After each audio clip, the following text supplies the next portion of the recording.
Dieu est une faveur méritée.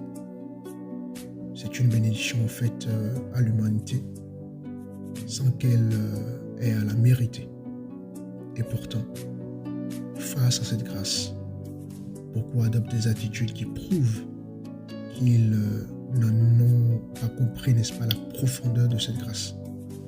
Alors, certaines personnes prennent la grâce, n'est-ce pas, pour un permis de péché.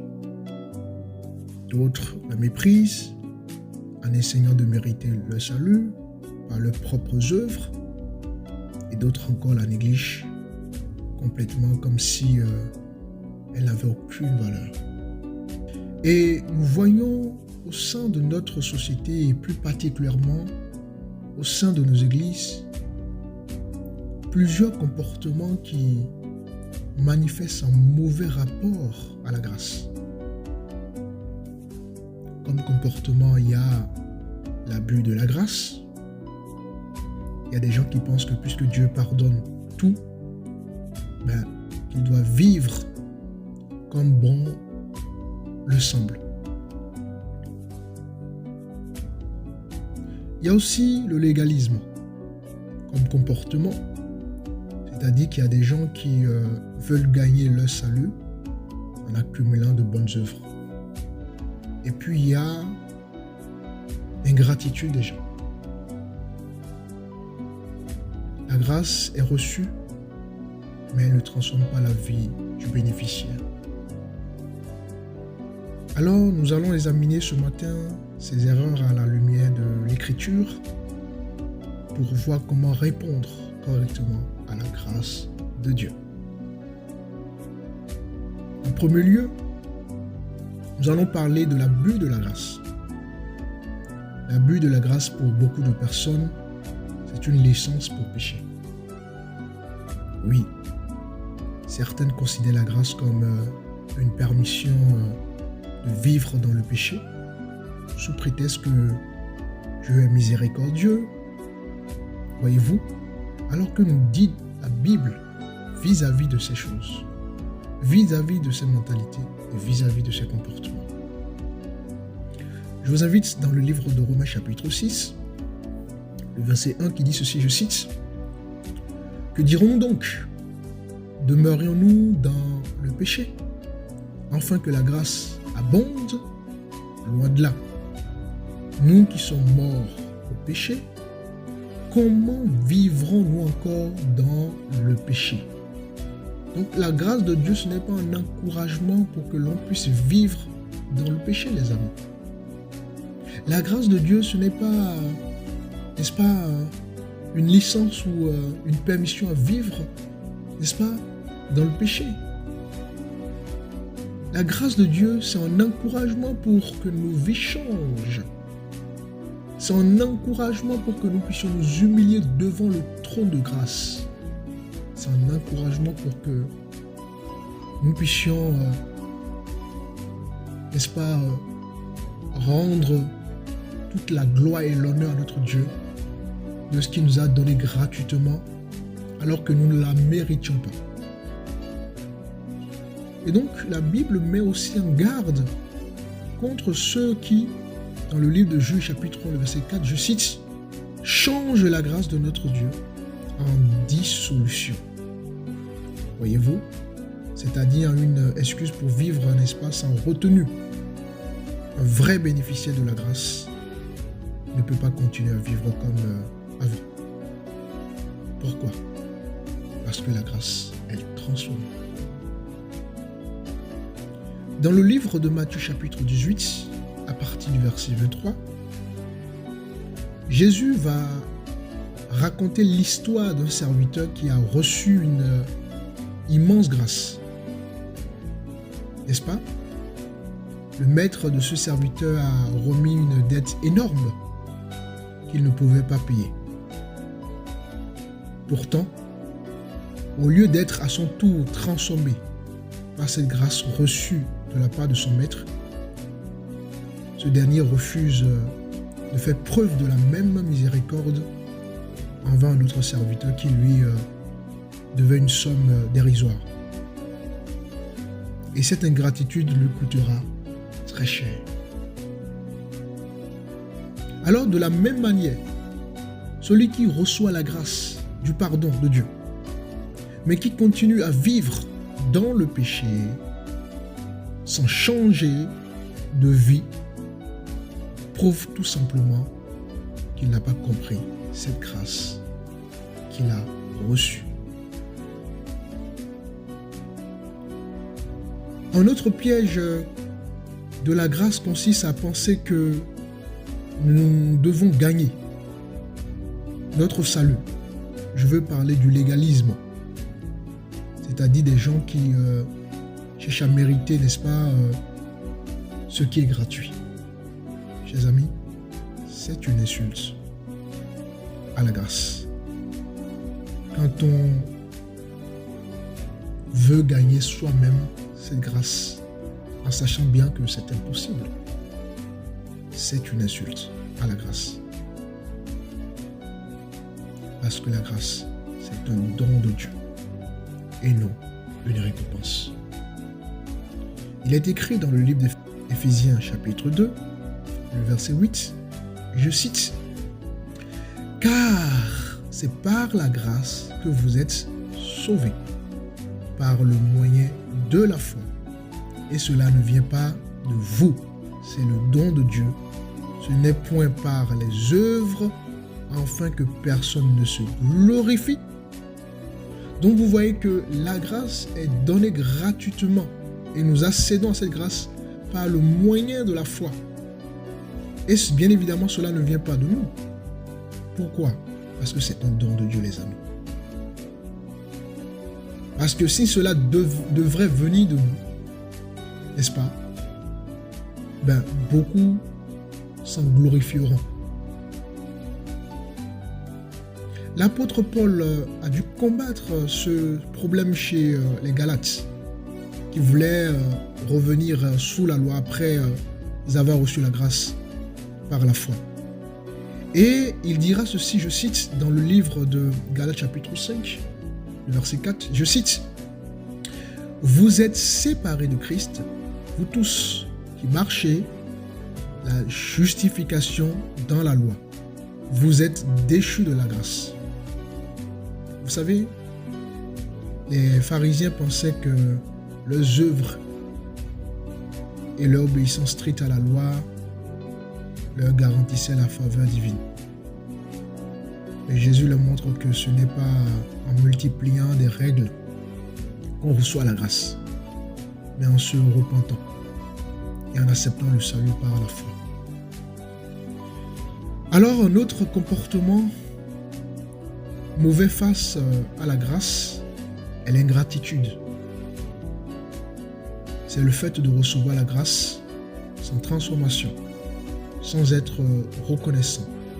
C'est le cas des 9 lépreux guéris par Jésus qui ne se sont pas revenus lui rendre gloire dans le livre de Luc chapitre 17, le verset 11. Et la Bible dit, je cite, « Jésus, prenant la parole, dit, les 10 n'ont-ils pas été guéris?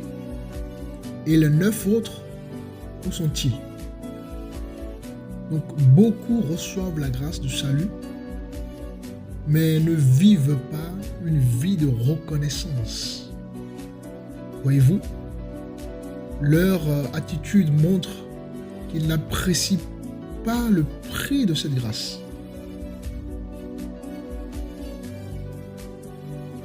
Dans Genèse chapitre 25, Ésaü avait un privilège énorme, le droit d'aînesse, qui est bien évidemment un symbole de bénédiction spirituelle.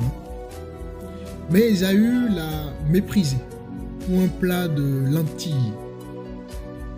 Vous devez savoir que de la même manière que Ésaü a négligé cette grâce qu'il avait reçue, beaucoup prennent la grâce de Dieu à la légère et la troquent pour des plaisirs passagers de ce monde.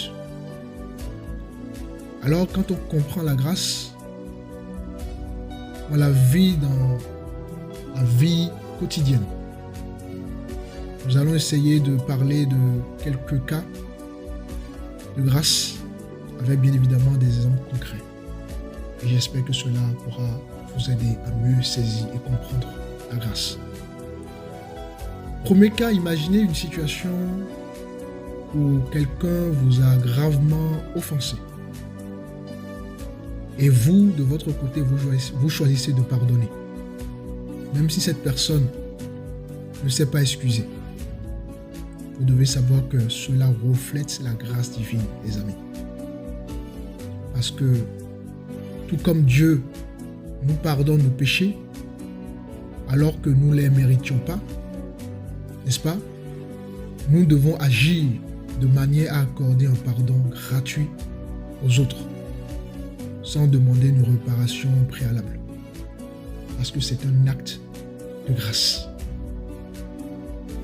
Prenons un exemple concret par rapport à ce cas de figure. Imaginez vous êtes en conflit avec un collègue ou un ami, n'est-ce pas, qui a diffusé des rumeurs à votre sujet.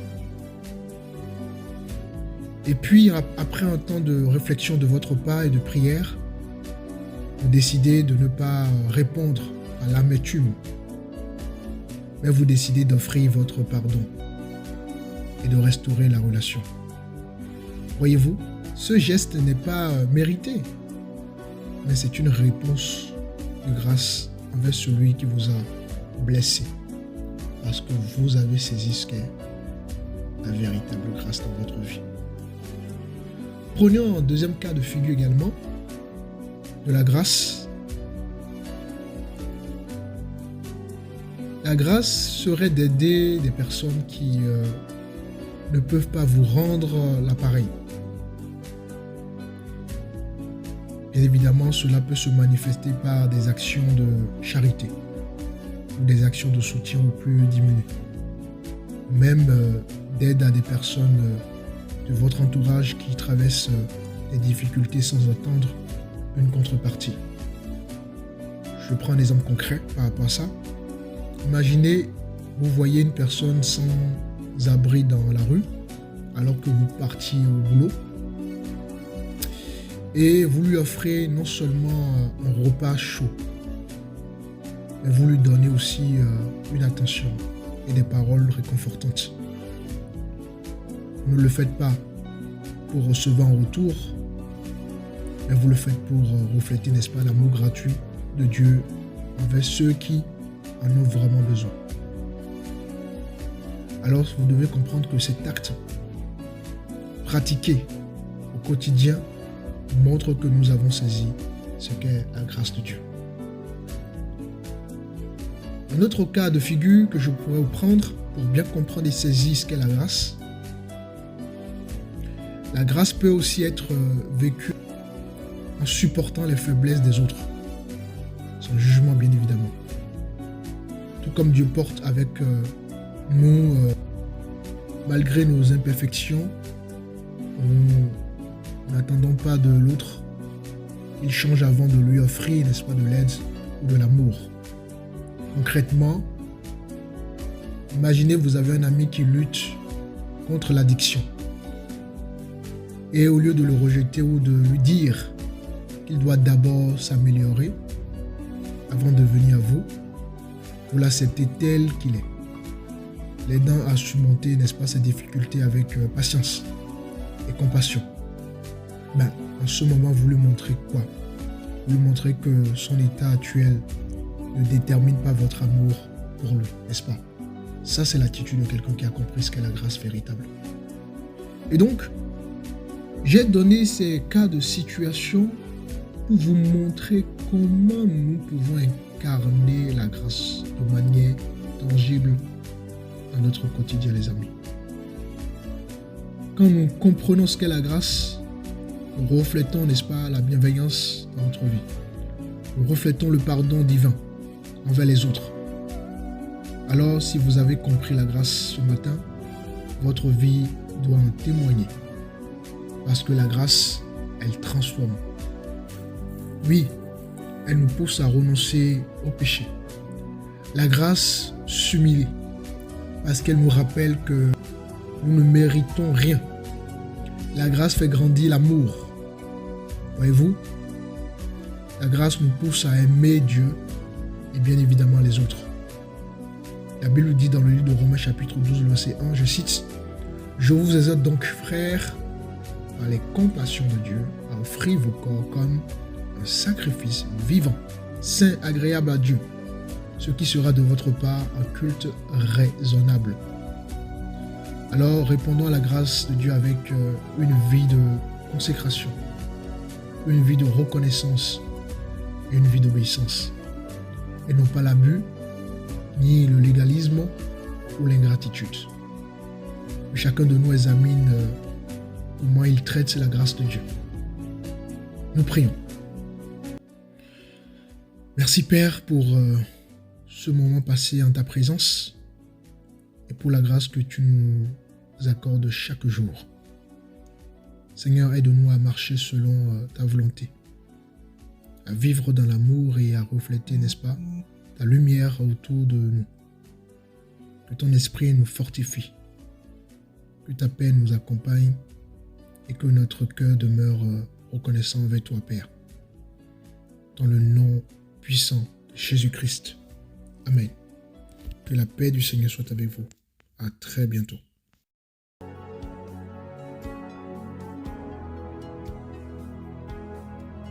Ministère Doctrine Christo, une communauté de foi engagée, conduite sous l'onction de l'appelé de Dieu, pasteur Mathieu Rodonou, visionnaire de l'œuvre. Notre mission est d'apporter un enseignement profond et accessible à tous, basé sur l'enseignement du Christ.